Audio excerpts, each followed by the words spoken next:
ပြည်သူလူထုကိုအပင်းထက်အစိတ်ခတ်တဲ့လုပ်ငန်းတွေထဲမှာအလွယ်ဆုံးအလုပ်ကတော့လူမျိုးရေးဘာသာရေးနဲ့တွေးထိုးလှုံ့ဆော်တဲ့နည်းပါလူမျိုးရေးဘာသာရေးစိတ်ကိုလူတွေရဲ့အုံနောက်ထဲထည့်ပေးလိုက်လို့ရှိရင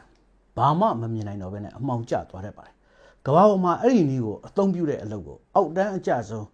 နိုင်ငံရေးအဖွဲ့အစည်းနိုင်ငံရေးပါတီတွေကသာလုပ်လို့ရှိပါတယ်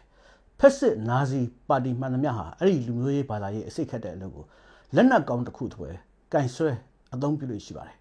ကျွန်တော်တို့နိုင်ငံကစစ်အုပ်စုဟာအဲ့ဒီအလုပ်ကိုစနစ်တကျစီမံကိန်းချပြီးတော့လုပ်ပါတယ်စစ်အုပ်စုတစ်ခုလုံးကဟန်ချက်ညီလုပ်တာပါစစ်တပ်အနေနဲ့လည်းလုပ်ပါတယ်ရိုဟင်ဂျာကျွန်တော်ဆိုင်ဟာ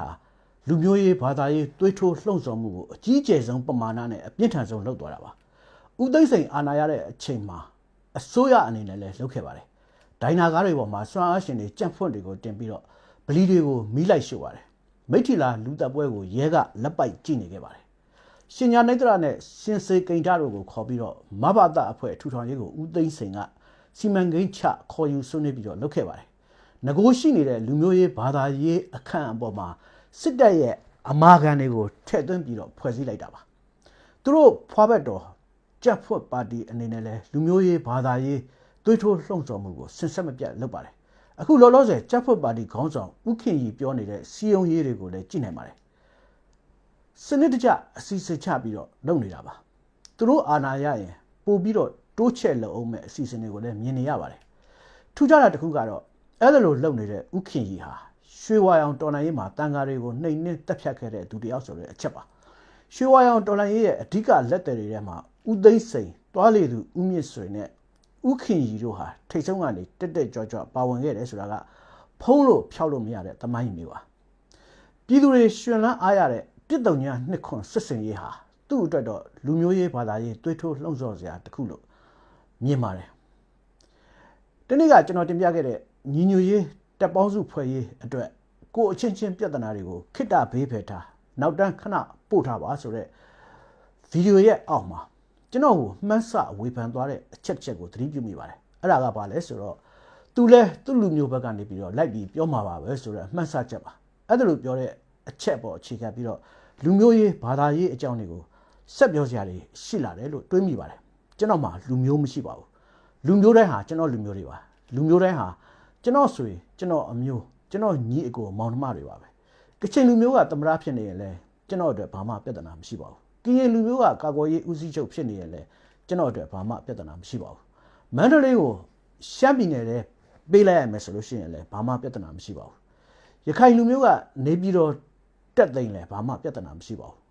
မွန်လူမျိုးကငါတို့ပိုင်တဲ့ရန်ကုန်ကိုပြန်လို့ရင်လဲဆိုရင်လဲကန့်ကွက်စရာမရှိပါဘူးတခုတော့ရှိပါတယ်ရန်ကုန်မန္တလေးကိုဗမာပဲအုပ်ချုပ်ရှမ်းနေမွန်နေပဲအုပ်ချုပ်ကျွန်တော်တို့တာမန်ပြည်သူတယောက်အတွက်ထမင်းတလုပ်ပို့စားရဖို့ရှော့စားရဖို့အကြောင်းမရှိပါဘူးဗမာနိုင်ငံရေးခေါင်းဆောင်ရှမ်းမွန်နိုင်ငံရေးခေါင်းဆောင်တွေအတွက်သာအဲ့ဒီအချက်ကအရေးကြီးခွင့်ကျယ်ဖြစ်နေတာပါသူတို့မှသာအကြောင်းထူးစရာရှိပါတယ်တာမန်ပြည်သူတွေရဲ့ဘဝကဘာမှမထူးပါဘူးတခုတော့ရှိပါတယ်ဘယ်လူမျိုးကပဲအုပ်ချုပ်ဘယ်လူမျိုးကပဲဘယ်မြို့ကိုဘယ်ပြည်နယ်တဲ့ဆွဲထက်တရားမျှတတဲ့ဆင်းရဲချမ်းသာမရွေးလူတိုင်းအတွက်ဒန်းတူအခွင့်အရေးရတဲ့အုပ်ချုပ်ရေးစနစ်ဖြစ်ဖို့တော့အရေးကြီးပါတယ်မတရားတဲ့အုပ်ချုပ်ရေးလူမျိုးရေးခွဲခြားတဲ့အုပ်ချုပ်ရေးဆင်းရဲချမ်းသာလူဒန်းစားခွဲခြားတဲ့အုပ်ချုပ်ရေးဖြစ်နေရင်တော့ဘယ်လူမျိုးပဲအုပ်ချုပ်အဆုံးတိုင်ဆက်လက်ပြီးတော့တိုက်ပွဲဝင်ကြရမှာပါကျွန်တော်အဲ့ဒါလိုပြောတာဟာဗမာပြည်တွေကတိုင်းရင်းသားလို့ခေါ်တဲ့အခုခေါ်နေကြတဲ့လူမျိုးတွေတည်းမကပါဘူးဘာလူမျိုးဖြစ်ကမ္ဘာလုံးမှာရှိတဲ့လူမျိုးအလုံးအပေါ်မှာတသဘောတည်းပါအင်္ဂလိပ်လူမျိုးပဲလာအုပ်ချုပ်ဂျာမန်လူမျိုးပဲလာအုပ်ချုပ်ပြင်သစ်လူမျိုးပဲလာအုပ်ချုပ်တရုတ်လူမျိုးပဲလာအုပ်ချုပ်အကြောင်းမဟုတ်ပါဘူးလူတိုင်းအပေါ်မှာဒန်းတူညီမျှတဲ့အုပ်ချုပ်ရေးတရားမျှတတဲ့အုပ်ချုပ်ရေးဖြစ်ဖို့သာအဓိကပါအင်္ဂလိပ်လူမျိုးကလာအုပ်ချုပ်ပြီးတော့သူတို့တိုင်းပြည်နဲ့သူတို့လောကမှာရှိတဲ့အင်္ဂလိပ်အင်းရှင်လူဒန်းစားအကျိုးအတွက်ဂုတ်သွေးစုပ်အမျက်ထုတ်မယ်ဆိုလို့ရှိရင်တော့တော်လန်တိုက်ခိုက်ရမှာပါကျွန်တော်တို့ဘိုးဘေးတွေကအင်္ဂလိပ်ကိုလိုနီနယ်ချက်ကိုတိုက်ထုတ်ခဲ့ကြတယ်ဆိုတာကလည်းအနှစ်သာရကအဲ့ဒါပါအင်္ဂလိပ်လူမျိုးကိုမုံတီးစိတ်နဲ့တိုက်ခိုက်တာဟာအမှန်ကန်တဲ့လမ်းစဉ်မဟုတ်ပါဘူးအင်္ဂလိပ်အရင်ရှင်ကဗမာပြည်ကိုသိမ်းပိုက်ပြီးအင်္ဂလိပ်ဗျူရိုကရက်တွေကိုဗမာပြည်ပို့အင်္ဂလိပ်အရင်ရှင်လူဒန်းစားအကျိုးစီးပွားအတွက်ဗမာတရားစန္ဒတွေကိုအမျက်ထုတ်သွေးဆုပ်ချဲလဲလို့လုံးဝလွတ်လပ်ရေးအတွက်တိုက်ခိုက်ခဲ့ကြရတာပါအဲ့ဒါလို့တော်လိုင်းမျိုးကတော့လိုကိုလိုအပ်နေမှာပါဒါပေမဲ့ဗမာပြည်ကိုလာပြီးတော့လူမျိုးပေါင်းစုံ နိုင်ငံသားတွေကိုဖိနှိပ်တရားဇာတတွေကိုအမျက်ထုတ်သွားကြတဲ့အထက်မှာအင်္ဂလိပ်လူသမားအင်္ဂလိပ်လယ်သမားတွေမပါပါဘူးတာမန်စင်းရသားအင်္ဂလိပ်တွေမပါပါဘူးသူတို့ကတွားတိုက်ခိုင်းနေကြတာလည်းမဟုတ်ပါဘူးအဲ့ဒါကိုကျွန်တော်တို့ရှင်းရှင်းလင်းလင်းသဘောပေါက်ကြဖို့လိုအပ်ပါတယ်ဗမာပြည်မှာလူမျိုးပေါင်းစုံကိုဖိနှိပ်လူမျိုးပေါင်းစုံရဲ့အခွင့်အရေးနဲ့ရပိုင်ခွင့်တွေကိုချိုးနှိမ်ဖြစ်စီအနိုင်ကျင့်နေကြတာကလည်းဗမာစစ်အုပ်စုပါတာမန်ဗမာစင်းရသားလယ်သမားအလုပ်သမားကုန်သည်ပွဲစားတွေမပါပါဘူးအဲ့ဒါလိုလုပ်နေတာကိုတာမန်စင်းရသားဗမာပြည်သူတွေကထောက်လိုက်မထောက်ခံကြပါဘူးခင်ဗျားတို့ကျွန်တော်တို့ခေါင်းပေါ်မှာမိုးပြီးတော့ဒုက္ခပေးနေတဲ့ဘလူးတစ်ဖက်ကြီးဟာစစ်အာဏာရှင်တွေပါဗမာဆိုတဲ့လူမျိုးမဟုတ်ပါဘူးအဲ့ဒါကြောင့်ကျွန်တော်မှာလူမျိုးမရှိဘူးလို့ကျွန်တော်ပြောတာဖြစ်ပါတယ်ကျွန်တော်သွေးထဲမှာလူမျိုးတစ်မျိုးမျိုးရဲ့သွေးဒါမှမဟုတ်နှစ်မျိုးသုံးမျိုးရဲ့သွေးပါခြင်းပါနေပါလိမ့်မယ်ကျွန်တော်စိတ်သက်ထဲမှာဘာလူမျိုးမှမရှိပါဘူးရှမ်းကချင်မွန်ကရစတဲ့လူမျိုးတွေကိုလူချင်းအတူတူလို့သဘောထားပြီးတော့တစ်မျိုးတည်းတစ်စားတည်းလို့သဘောထားပြီးတော့ကျွန်တော်ချစ်ခင်နိုင်တယ်လို့အိန္ဒိယတရုတ်ပြင်သစ်အင်္ဂလိပ်တွေကိုလည်းလူချင်းအတူတူလူမျိုးချင်းအတူတူတစ်မျိုးတစ်စားတည်းလို့သဘောထားပြီးတော့ကျွန်တော်ချစ်ခင်နိုင်ပါတယ်အဲ့ဒါလိုပါပဲထေရဝါဒဗုဒ္ဓဘာသာထွန်းကားပြန့်ပွားရေးဆိုတဲ့ကြက်ဖွတ်ဥခင်ကြီးရဲ့စိတ်ထားမျိုးလည်းကျွန်တော်မှာမရှိပါဘူးဘာသာအလုံးဟာကျွန်တော်ဘာသာတွေပါပဲဖျားအလုံးဟာကျွန်တော်ဖျားတွေပါပဲဗုဒ္ဓဘာသာဖျားဟိန္ဒူဖျားမွတ်စလင်ဖျားခရစ်ယာန်ဖျားတွေအလုံးဟာကျွန်တော်ဖျားတွေပါပဲဘာသာအလုံးကိုညီတူမျှတူတန်ဖိုးထားပါတယ်ကျွန်တော်တို့ကမ္ဘာလူအဖွဲ့အစည်းကိုယဉ်ကျေးအောင်ကျွန်တော်တို့ကမ္ဘာလူအဖွဲ့အစည်းကိုတာယာငြိမ်းချမ်းအောင်တရားဓမ္မတွေအတွေးခေါ်တွေစာပေတွေယဉ်ကျေးမှုတွေနဲ့ဝိုင်းဝန်းတိဆောက်ကြတဲ့ဘာသာအလုံးယဉ်ကျေးမှုအလုံးဟာကျွန်တော်အတွက်တန်ဖိုးထားရမယ့်အရာတွေကြီးပါပဲအဲ့ဒီဘာသာတွေထဲမှာမှဘယ်ဘာသာကိုတော့အထုတလဲချိမြင့်မြောက်စားပြီးတော့ဘယ်ဘာသာကိုတော့ရှင်းလင်းသုတ်တင်ပြရမယ်ဆိုတဲ့ဟောပြောချက်လှုပ်ဆောင်ချက်ဟာလူသားအချင်းချင်းစစ်ခင်းအောင်တွေးထွက်တန်ရုပ်ဖြစ်အောင်လှုပ်ဆောင်နေတဲ့ဖက်စစ်လှုပ်ဟန်နေကြီးပါပဲတကဘာလုံးမှာကြည့်လိုက်ပါဘာသာရေးကိုခုတုံးလို့အသုံးချတဲ့နိုင်ငံရေးသမားနိုင်ငံရေးပါတီတွေဟာဖက်စစ်တွေကြီးပါပဲဘာသာရေးနာမည်နဲ့တွဲတက်ထားတဲ့နိုင်ငံရေးပါတီအများစုဟာအစွန်းရောက်လက်ရနိုင်ငံရေးတွေကြီးပါပဲအဲ့ဒီနိုင်ငံရေးအစုအဖွဲ့တွေဟာဒီကဘာကြီးမှာအမုန်းတရားတွေတိုးပွားလာအောင်လှုံ့ဆော်သွေးထိုးနေကြတဲ့သူတွေကြီးပါပဲဒီနေ့ခေတ်လို့လက်ရစွန်းနိုင်ငံရေးတစ်ခေတ်ပြန်ခေါင်းထောင်ထလာတဲ့အချိန်မျိုးမှာဒါကိုရှင်းရှင်းလင်းလင်းသဘောပေါက်ကြဖို့အရေးကြီးပါတယ်အဲ့ဒါလည်းမကပါဘူးကျွန်တော်မှာနိုင်ငံလည်းမရှိပါဘူးဘယ်နိုင်ငံမှာမွေးဖွားတယ်ဘယ်နိုင်ငံမှာမှတ်ပုံတင်ထားတယ်ဘယ်နိုင်ငံ passport ကင်ထားတယ်ဆိုတာတွေဟာကျွန်တော်တို့ဂုဏ်ယူစရာလည်းမရှိသလိုဂုဏ်ငယ်စရာလည်းမရှိပါဘူးအဲ့ဒါတွေကိုယုံကြည်လည်းမရှိပါဘူးဒီခေတ်ဒီစနစ်မှာနေထိုင်တဲ့လူတစ်ယောက်ဖြစ်လို့သာမှတ်ပုံတင် passport ကိုကင်ထားရတာပါသူတို့အာဏာရှိလူတန်းစားတွေကချုပ်ကင်ထားတဲ့အခွင့်အရေးကိုတဦးတယောက်ချင်းအနေနဲ့မဆုံးရှုံးခြင်းသေးလို့သာအဲ့ဒါတွေကိုကင်ထားတာပါနိုင်ငံမဲ့ဖြစ်သွားရင်လည်းဂုဏ်ငယ်တယ်လို့မထင်ပါဘူးနိုင်ငံမဲ့ဖြစ်သွားရင်ဂုဏ်ယူစရာလို့တောင်မှထင်ပါသေးတယ်နိုင်ငံမဲ့သွားတာဟာကဘာကြီးကိုပိုင်လိုက်တာလို့ပဲသဘောထားပါတယ်ကျွန်တော်မှာနိုင်ငံမရှိပါဘူး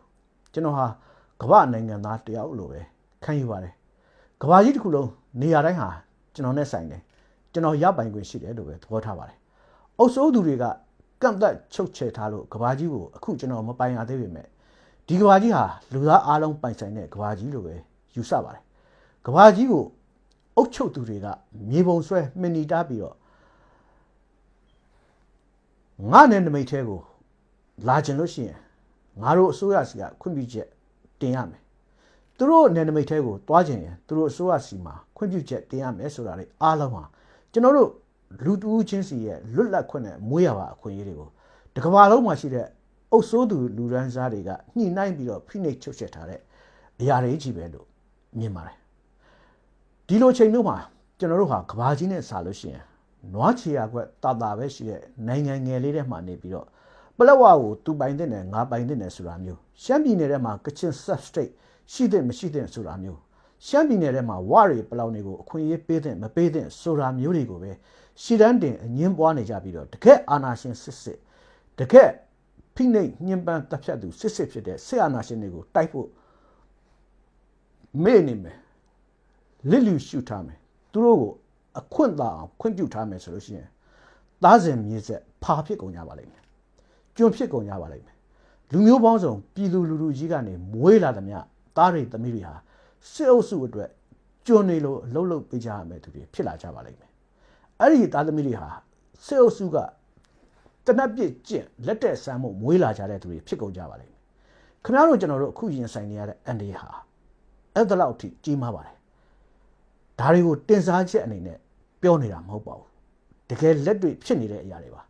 တကယ်လက်တွေ့ဆက်ပြီးတော့ပို့ပြီးတော့ဆူဆူဝါဝါဖြစ်လာအောင်မဲ့အရာတွေပါကို ID နဲ့ပတ်သက်တဲ့နိုင်ငံရေးကိုလူမျိုးနဲ့ပတ်သက်တဲ့နိုင်ငံရေးကိုပြည်နယ်နဲ့ပတ်သက်တဲ့နိုင်ငံရေးကိုလုံးဝမေ့ပြစ်လိုက်ကြပါအပြီးပိုင်ဆွတ်လွတ်လိုက်ကြပါလို့ကျွန်တော်မပြောပါဘူးအဲ့ဒါလို့ပြောလို့လဲကျွန်တော်စကားကိုနားထောင်ကြမှာမဟုတ်ပါဘူးဒါတွေကိုဒီချိန်မှာရှေ့တန်းမတင်ကြပါနဲ့လို့မေတ္တာရက်ခံနေတာပါ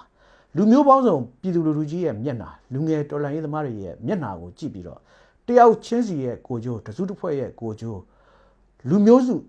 တစုချင်းရဲ့ကိုကြိုးတွေကိုခိတ္တနောက်တန်းပို့ထားကြပါအားလုံးကအနစ်နာခံစိတ်မွေးပြီးတော့စီလုံးညီညွတ်ကြပါလို့တိုက်တွန်းနေတာဖြစ်ပါတယ်ကိုအချင်းချင်းပြဿနာတွေကိုအချင်းချင်းမကြေလည်မှုတွေကိုအရင်ရှေ့တန်းတင်အငင်းပွားနေကြလို့မညီညွတ်နိုင်ပါဘူးတပ်ပေါင်းစုမဖွဲ့နိုင်ကြဘူးဆိုလို့ရှိရင်ဒီချိန်မှာကျွန်တော်တို့ရှုံးပါလိမ့်မယ်ဒီချိန်ရှုံးရင်အနည်းဆုံး250ကြာပါမယ်အားလုံးလိုကငါတော့အနစ်နာခံမယ်အနစ်နာခံပြီးစီလုံးညီညွတ်ရေးရအောင်တိစောက်မယ်ဆိုခါမှတော့ကကြမှာပါလူဆိုတာကိုယ့်ဘက်ကနာတယ်လို့အမြဲထင်တတ်ကြပါတယ်အဲ့ဒါလိုစိတ်ထားမျိုးတွေရှိနေကြတဲ့အတွက်ငါကအနစ်နာခံပေါင်းမယ်လို့စိတ်ကိုနှိမ့်ချထားမှသာတကယ်မှာဒန်းတူဆွေးနွေးနိုင်လောက်တဲ့အဆင့်လောက်ကိုပဲရောက်နိုင်ကြမှာပါသဘောထားကြီးကြီးရင်ခွင်ကျဲကျဲအမြင်ကျဲကျဲထားပြီးတော့ပြည်သူလူထုအတွက်ငါတို့အနစ်နာခံလိုက်မယ်ဆိုတဲ့စိတ်ထားနဲ့စီလုံးညီညွတ်ရေးတိစောက်နိုင်မှသာဒီဒေါ်လာရေးအောင်မြင်နိုင်မှာပါဒီတနည်းပဲရှိပါတယ်တခြားနည်းမရှိပါဘူးကျွန်တော်တို့ပြည်သူတွေနာလာပါပြီကျွန်တော်တို့သားသမီးတွေတူမတွေနစ်နာလာပါပြီအဲ့ဒါတကယ်အမှန်တရားပါတခါတလေမှတကယ်နစ်နာခံစားနေရတဲ့အမှန်တရားကိုပက်ပက်ဆက်ဆက်ထောက်ပြမှသာနှလုံးသားထဲစိတ်ဝင်တတ်တာမို့လို့တဲ့ပဲပြောပါမယ်ရိုင်းသွားရင်ခွင့်လွတ်ပါခင်ဗျားတို့ကျွန်တော်တို့သားသမီးမိမြစ်တွေဖာမဖြစ်ဖို့ကြုံမဖြစ်ဖို့အတွက်အားလုံးညီညွတ်ကြရမယ်အချိန်ညီညွတ်ကြရမယ်အချိန်ကိုရောက်နေပါပြီ